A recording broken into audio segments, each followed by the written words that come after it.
या महाराष्ट्रातले एकटा पट्टे दीपक साळुंके आहे. तुम्हाला पदरचं छाप अजून कारखाना दिलाय. मी अंधारात काय व्यवहार केला नाही. सगळ्या आता एक मिनिट, सगळ्या आतापर्यंत जे चेअरमननं चालवायला दिलं ना, सगळ्या राज्यातल्या दर महिन्याला हप्ता बांधून घेतलाय.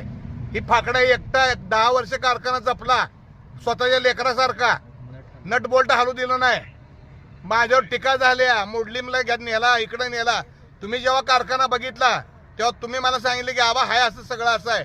आणि इथनंच दोघं आपण मुंबईला गेलो. दुसऱ्या दिवशी कारखाना पदरचं छाप अजून तुम्हाला जीव घालून कारखाना देणारा ही एकटा दीपक आबा या राज्यात. तुम्ही सगळे चेअरमन बघितलेले आहेत. आणि हे बघा, मी काय लय मोठं केलं असं नाही.